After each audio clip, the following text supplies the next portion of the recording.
Ngayon po ay dadaling kayo ni Mambong sa lupain ng mga hiligay nun. Partikular na po sa lugar ng Irong-Irong. Yan po ang dating tawag sa Iloilo. Dito po sa aking channel ay walang bahid politika.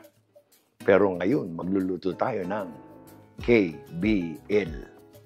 Yan po ay kadyos, baboy at langka. Wala pong politika dito.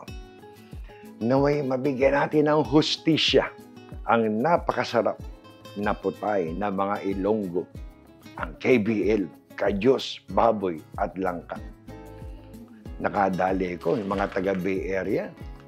Dami ho palang kadyos sa Amazon. Ayan, nabili ko. 2 ganito, 1 ganitong ginamit ko. So wala tayong problema sa kadyos. Ang medyo may kahirapang hanapin, etong batuan, ito ay galing Pilipinas. Siya po ay nagsahim papawid, papunta po sa aking kusina. Yan po ang pampaasim. Ito po ang authentic na pampaasim. Though, fresh fruits ang kanilang ginagamit. Okay na rin po. At least nakadali ng powder. Tuwa-tuwa si Mambong, excited gamitin itong pampaasim na to. Lagay natin dito. Ito simple lang to. Itong lutuin na to, para siyang nilagang pata ng baboy na ginawang sinigang. Napakasarap. Ilang beses ko na itong nasubukan sa barkada. Ang sarap ho nito. Pakita ko sa inyo, simulan natin. Alam nyo, ako'y nagpapasalamat dito sa anak ni Tonyo, yung aking tropa, si Anthony Sapalo. Itong anak niya, pinagtiyaga ang bit-bitin ho. Itong ating batuan powder, galing pa ng Pilipinas. Salamat, Ivan. Lagyan natin dito. Ito, nagpainit na ako ng mantika. 3 tablespoon. Baging uniforme. Pinasuot nila sa akin. Tinalo ko ang billboard ng EDSA. Para akong billboard yata. Ito, 3 tablespoon.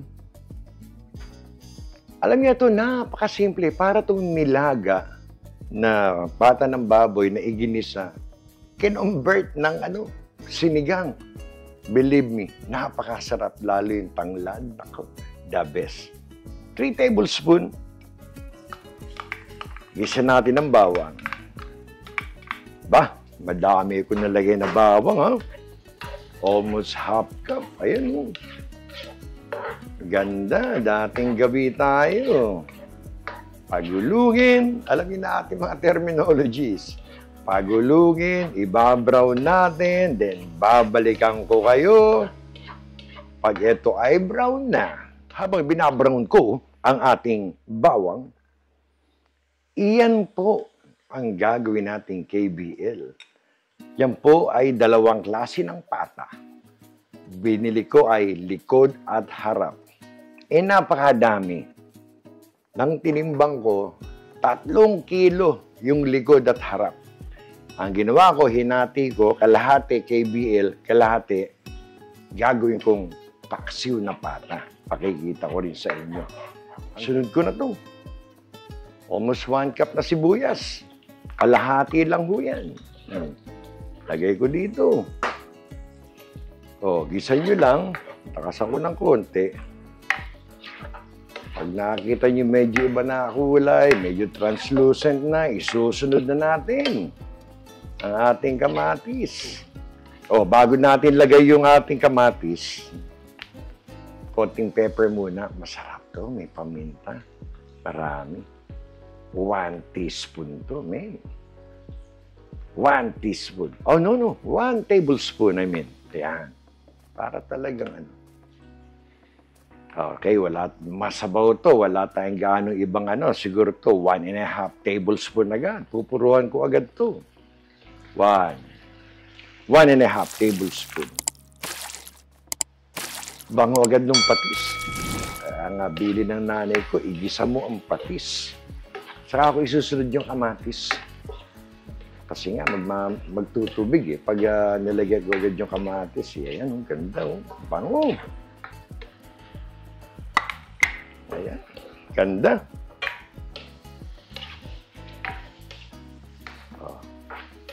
Pagulungin uli. Hintay nating lumabsak. Maluto ng gusto ang ating kamatis para maihulog natin, maigisa natin yung ating likod at harap na pata ng baboy. Ayan. Balikan ko kayo pag ito'y malabsak na. Ayan na.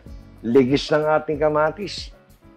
Palabasin natin ang amoy ng ating tanglad o lemongrass. Ayan na. Palalabasin ko lang, sabay susunod na natin ang ating babi. By the way, itong aking pata, yan ay aking pinakuluan. After kulo ng 5 minutes, hinugasan ko, tinapong ko yung tubig, pinalitan ko yung tubig, pinakuloan ko ng another 20 minutes. So halos sa head start na yan ng 30 minutes, baka madali natin yan ng another 30. Medyo malambot na eh.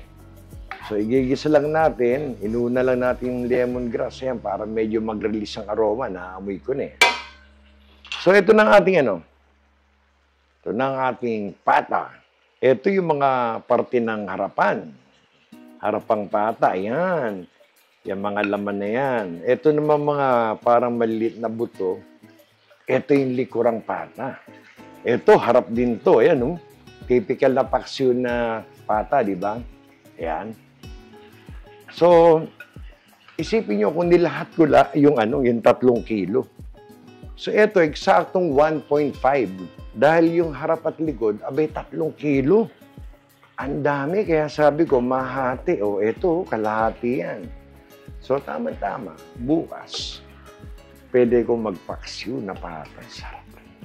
Panalo rin yun. Ito ngayon, sarap pagulungin.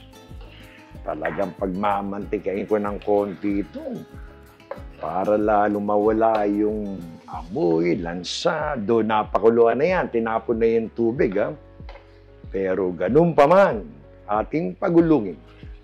Bibigyan natin, naway mabigyan ng hustisya ang napakasarap na putay ng mga Ilonggo.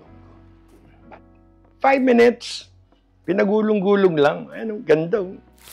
Medyo nagmantika. Bakit pag may lemongrass o tanglad na nakabuhol, pag nakikita nyo, parang alam nyo, no? Ang sarap na putahe. Nakakainganyo, no? Nakabuhol yung lemongrass. But anyway, lagyan natin, hindi kayo dinurog. Kinudradong baboy. Ito naman, 2 pork cubes. 2. May sabaw eh. Ito siya ang gamit ko. Ayun, yan, sarap yan. Alam niyo ba itong ating kadyos or pigeon peas? Ito po yung binabad ko ng overnight. Kagabi ko ito binabad para lumambot kasi po siya dry. Meron pong available sa lata, pero mas type ko po yung dry. Saka ako ibababad ng overnight. Pero sa Pinas, lalo sa Iloilo, yan po mga fresh. Pag-season po ang kadyos. Kaya hindi nyo na kailangang ibabad. Talagang malambot. 10-15 minutes, malambot na ho yan. Medyo hinalo natin. Alam nyo, malapit ko nang lagyan ng tubig. Ganda. Naku, ayun yung aking lemongrass. Ngayon, lalagyan na natin ng tubig to. Dahil nga sabi ko sa inyo, medyo napalambot ko na to. Baka madali natin to ng mga 30 minutos. We'll see. 3 cups. Lagyan muna natin. Bago tayo masunugan. Ganda. Kulang pa yan. Sarap na sabaw nito. Yung aking kadyos na binabad overnight. Yan yung medyo malambot na. Mamaya ko na ilalagay. Ayan. Yung langka rin, itong ating hilaw na langka, though siya ay hilaw, pero hindi na po ganun katigas yan. Kaya mamaya ko na ilalagay. Ito muna. Dito tayo magko-concentrate. Ayan. Ganda ng kulay dahil sa kamatis, di ba? Tatakpan natin to. At pagkatakip natin, gusto ko sanang mag-happy birthday kay Jacob. Si Jacob po ay nag-birthday noong July 10, Happy birthday, Jacob! Siya pong anak ni Mami Senaido Obsiana. Isa po sa masugid nating Mami. Happy birthday, Sir Jacob. Ika'y ingat. Naway ika'y maging ligtas. Salamat.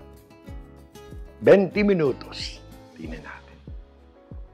Ayan, 20 minutes.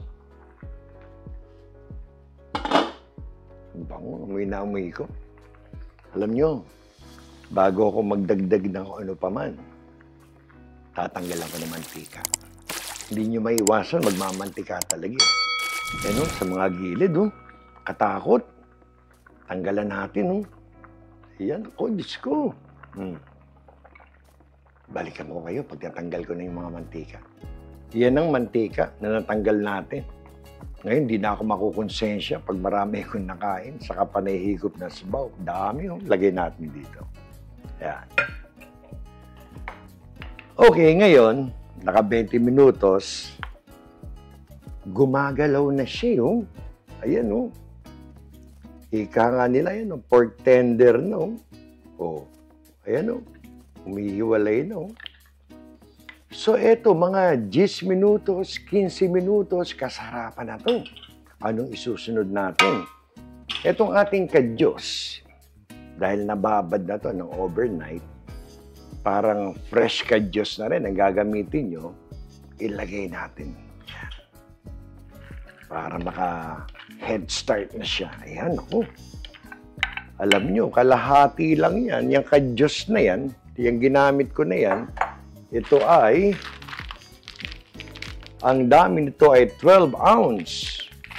Ayan, kalahati lang ang ginamit ko. Kayo mga taga Bay Area, pag gusto niyo na medyo authentic na KBL, na mga Ilonggo, Amazon lang, available. Ang medyo mahirap hanapin talaga yung batuan. Pwede naman ang regular na sampalok seasoning, yung mga Knorr, Mamasitas. Pwede naman. Ito nga, hindi ko kabisado kung gaano kaasim to. Yung regular natin mga pampaasim, that's 40 grams. Ito ay 100 grams. Kalahati muna ang ilalagay ko. Saka natin titikman. Lagyan natin ng kalahati nito. Excited din ako Yan. Yan, kalahati siya. Pagbitin, tignan natin. Di ko alam kung ano mas maasim, sampalok or kadyos. Batuan. Ayan, medyo tunawin natin ng konti itong ating batuan. Kaya ako excited. Kasi marami na ako natikman nito, pero ang gamit namin nga, yung mga regular na sinigang mix. Okay, itong ating langka, ito lang naman ang ating gulay. Bago natin takpan, sama na natin itong ating langka. Ito yung frozen na hilaw na langka na nabibili sa regular na Asian store. Medyo makapal, kaya ako natuwa. Ganyan yung mga nakikita ko sa Pinas na ginagamit nila. Ilagay lang natin. Pero kung ito, yung mga fresh na hilaw na langka, medyo may katagalan, Yung iba nga, pinakukuluan muna. Tinatapon yung unang kulo para mawala yung dagta. Ito, frozen na parang luto na nga kaya madali na to. Malambot na yung ating pata, siguro to another 10-15 minutes. Pakuluan muna natin, titikman natin. Patapos na to. Takpan natin. Habang siya'y nakahimlay, 10 minutes, 15 minutes, may gusto akong batiin sana. Taga Redondo Beach. Alam niyo, madalas rin kami nung araw sa Redondo Beach. Marami kaming tropa dyan Lalo pag yung cigar forum namin. Yan ang isang hilig ni Mang Bong, ang Manabaco. Every year, meron kaming dyan, cigar forum sa Redondo Beach ginagawa. But eto, binabati ko, isang Chinoy, si Rowie. Shout out sa iyo, Rowie. Kamusta ka na, Rowie? May channel din po siya sa YouTube. Ito yung Beach Life. Healing Food. Alam nyo, pasyalan nyo minsan. Rowie, kamusta na? Kamusta ka? And shout out sa iyo. Salamat sa iyong suporta. 5 minutes pa lang, pero may gustong humabol. Hindi pa lutong ating kadyos, pero eto na, ihabol natin. 5 sili na pampaksiw. 5 yan. Sarap yan. Ilagay na natin, isama natin yan. Baka magtampo yan. So, ayan ha, nakaka 5 minutes pa lang. Medyo matigas pang ating kadyos niya sa langka. Yan lang. Sama lang natin, baka magtampo siya. Takpan uli natin. Alam nyo, 15 minutos yan ha, para makasigurado tayo na yung ating kadyos. Talaga namang malambot, pati langka. Ayan o. Tikman natin. Wala pa tayong tihiman. Tikman natin. Excited ako yung klase ng asim ng ating batuan. Gigit na ang kuto. Nag-aalim po yun, no?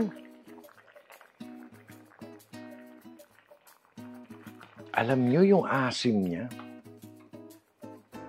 Ang sarap nung asim niya. Hindi siya sampalok, pero masarap. Ibang klaseng fruitiness yung asim ng batuan. Ito, oh. Malambot na ang langka. Ayan yung ating kadyos, oh. May ibabaw. Ayan, oh. Malambot na rin, oh. Umalsa na. Ganda ng ating mga sili. Pagbalik ko, plating na tayo. Ito na po ang pinagmamalaki ng mga Ilonggo. Ang kanilang KBL. Kadyos, baboy, at langka. Subukan niyo po. Napakasarap ng sabaw. Lemongrass, batuan powder, kung wala naman, kahit na regular na tamarind mix, pwede rin po. Napakasarap. Kakaiba po to. Iyan po ang ating KBL. Ilapag natin. At muli, isa na namang mapagpalang araw para sa inyo pong lahat. Salamat sa Diyos. Meron po tayong kakaibang putahe mula po sa mga Ilonggo. Salamat po. Kayo po'y kaiingan. Hanggang sa muli.